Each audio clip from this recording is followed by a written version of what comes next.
probablement vu les nouvelles des derniers jours.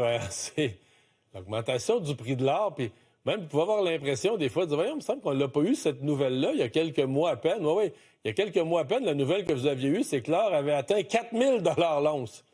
Puis là, avant hier soir, en fait, c'était dans les nouvelles hier matin, c'est 5 000 l'once.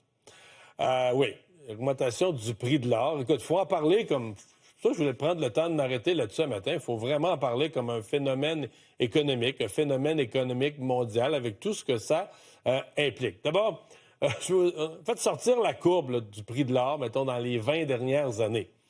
Puis, bon, il y a des gens qui ont toujours aimé investir dans l'or. De toute façon, en général, ça prend de la valeur. Là. Depuis 2006, tu étais un peu en bas de 1000, puis la monnaie t'a pogné 1000, puis ça a monté tranquillement à 1200, 1500, 2000. Mais tu sais, on pourrait parler d'un rendement normal sur un placement, là, tu sais, puis ça augmente. Puis tu sais, si tu as des lingots d'or dans ton sous-sol, tu es comme content, ça prend de la valeur jusqu'en 2024. Mais c'est pas une blague, c'est la vraie courbe là, du prix de l'or. Là, tout à coup, en 2024, ça passe de 2000 à 3000 à 4000 à 5000.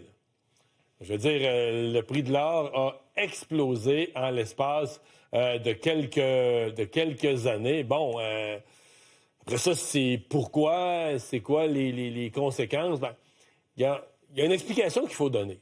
On appelle dans l'économie l'or la valeur refuge. Il y en a d'autres valeurs refuges, mais on nomme l'or la valeur refuge. Qu'est-ce qu'on veut dire par là? C'est que l'or a une valeur intrinsèque. Je veux dire, vous avez un lingot d'or, là, il y a une valeur dans le lingot d'or.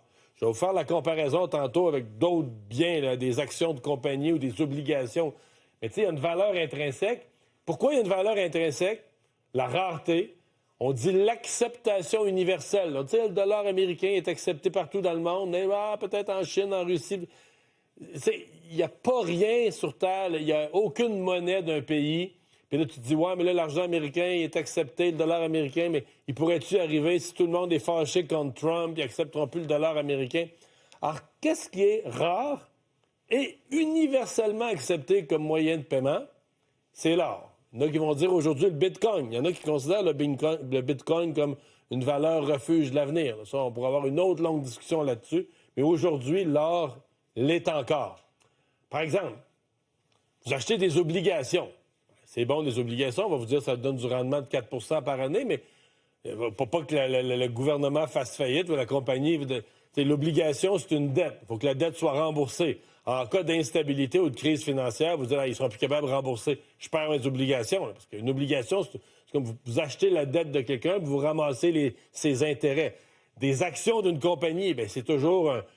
c'est baser la valeur des actions sur les profits futurs. La valeur des actions, c'est la confiance des profits futurs. Mais si l'économie vire à l'envers, les compagnies ne feront plus d'argent. Vous comprenez la différence? Alors, c'est pour ça qu'on dit que l'or, c'est une véritable valeur refuge qui dépend comme de rien, qui a une valeur intrinsèque. Bon, parlons des deux périodes que je vous montrais tantôt dans le tableau. Période relativement tranquille, mettons 2012, il y avait eu une montée là, après la crise financière. De 2012 à 2013, l'or a assez peu augmenté de valeur. On pourrait appeler un rendement très, très, très normal, très ordinaire. Pourquoi? Bien, c'est une période où l'inflation était sous contrôle. Le dollar américain était très fort, était vu comme une valeur refuge. Ça a été une bonne période de croissance économique, donc bonne croissance des actions dans le marché boursier. Donc oui, les gens achetaient de l'or, mais sans, passer l'expression, sans ruer vers l'or, sans plus. Donc, ça a été une période plutôt tranquille pour le prix de l'or.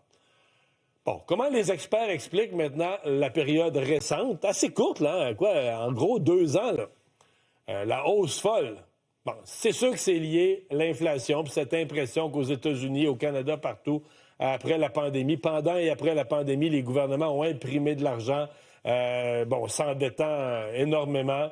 Période, qu'est-ce qui est arrivé avec l'inflation? Une période de taux d'intérêt très élevé, très mouvant. L'instabilité géopolitique, je pense que Donald Trump y contribue, mais les guerres aussi, donc un sentiment que le monde bouge, on en parle souvent. Affaiblissement du dollar américain, qui est un des phénomènes de la dernière année aussi. Donc, il y a eu tout ça mis dans la balance pour les investisseurs, une espèce de ruée vers les valeurs refuges. Et la numéro 1, bien, c'est l'or. En parallèle, on parle toujours de l'or comme un lieu d'investissement. Il y a aussi ce qu'on appelle la demande physique. Parce que, bon, on le dit dans le monde, récession, pas récession, peu importe, là, les riches sont de plus en plus riches. Il y a de plus en plus de pays, des pays qui on disait autrefois pauvres, mais il y a de plus en plus une classe riche dans ces pays-là. Il y a la demande physique. On veut de l'or, les bijoux, on veut de l'or, pour ce que ça représente. Donc, oui, tu as la demande pour l'investissement, mais tu as aussi la demande physique pour l'or qui vient aussi contribuer à la demande. Alors voilà, un ensemble de raisons qui font que l'or est rendu au-dessus des 5 000 l'once. Si vous aimez les magazines financiers et les questions financières, c'est sûr qu'il y a une question que vous avez déjà vue évoquer. Est-ce que c'est un mauvais présage? Tu sais, dans le fond, quand tout le monde court aux abris, là, tu te dis, voyons, les gens ont l'air d'avoir des nuages noirs, il y a l'air d'avoir de l'orage. Si tout le monde s'en va vers la valeur refuge, pourquoi tout le monde cherche une valeur refuge? Est-ce que les gens ont raison d'être inquiets, de craindre un grand bouleversement économique? Puis il y a des prophètes de malheur qui disent ça. Les gouvernements sont trop endettés, le gouvernement américain est trop endetté, les gouvernements ont imprimé l'argent, la valeur réelle, ça va péter aux frettes. Donc, est-ce que c'est prophètes de malheur? Souvent, il y a eu des prophètes de malheur, puis il n'est rien arrivé. L'économie semble rester solide un peu partout aux États-Unis, au Canada, en Europe, malgré tous les bouleversements. Mais c'est quand même, il faut garder ça à l'esprit, de dire, OK, est-ce que c'est un mauvais présage que tant de monde se garoche sur des valeurs refuges?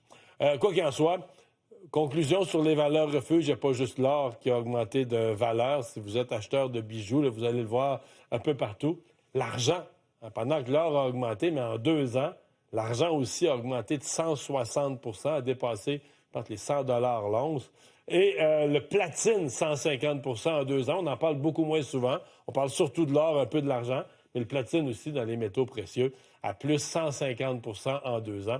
Alors, ça vous donne le portrait d'une économie et d'acteurs économiques, d'investisseurs qui se ruent vers les valeurs refuges.